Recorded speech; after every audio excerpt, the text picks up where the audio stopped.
Growing up in an off-island suburb of Montreal, hockey was number one in Alexis Lafreniere's life, pretty much from day one, as unlike most kids, he would rather be playing hockey than with toys. To corroborate this, Alexis' father Hugo and older sister Lori Jane remember a certain 4 or 5-year-old boy tossing Legos aside en route to playing nets with his sister. He didn't play with them, says Hugo. Actually, he ended up making a Stanley Cup out of it, added Lori Jane. And like many well-known superstars that did, when his sister wasn't available to shoot on Lafrenière, spent a lot of time in the basement honing his craft. But when you're playing by yourself, sometimes you have to get creative. And young Alexis did just that, by narrating his imaginary games. He'd walk downstairs and he'd be sitting on a chair. "You're not playing?" "No, I'm in the penalty box," Hugo recalls.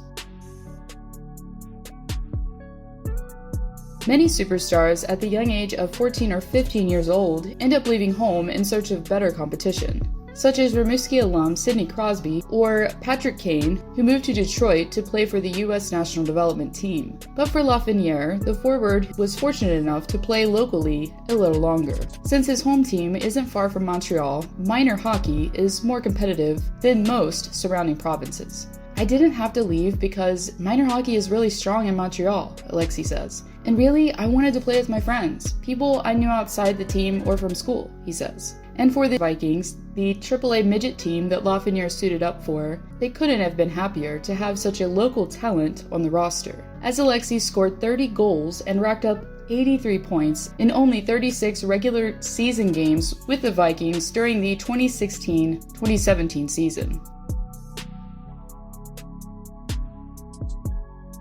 Rimouski Oceanic of the Quebec Major Junior Hockey League. It's the same organization that produced 2 of the last 3 Canadian-born forwards from the Quebec League to go first overall, Vincent Lecavalier in 1998 and Sidney Crosby in 2005. Therefore, logically, it's pretty understandable as to why the young prodigy has already been compared to one of the greatest players to ever play the game. And rightfully so, as Alexis scored 42 goals as a 16-year-old in his first season with Rimouski, something that no Q player has done since Sid the Kid himself, and also recorded 80 points with the club also in his first season. Just the second person to do so at that age since Crosby earned 135 points in the 2003-2004 season. But for Alexis, he'd rather you didn't compare him to such a legend. At this present time anyway, he played in Rimouski, and I did too. That's something people say, Lafrenière says. But I'm not Crosby. I just try to be myself and play my game.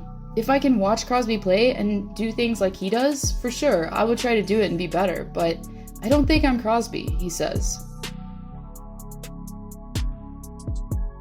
Now, it's pretty typical for projected first overall picks to be breaking records on ice.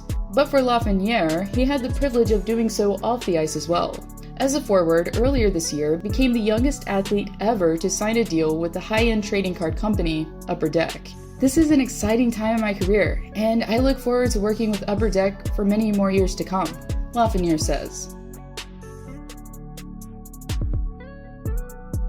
As many of you know, and I can obviously sympathize with, the NHL is a largely male-dominated industry. But as far as Alexis Lafreniere's agent is concerned, she is trying to change that.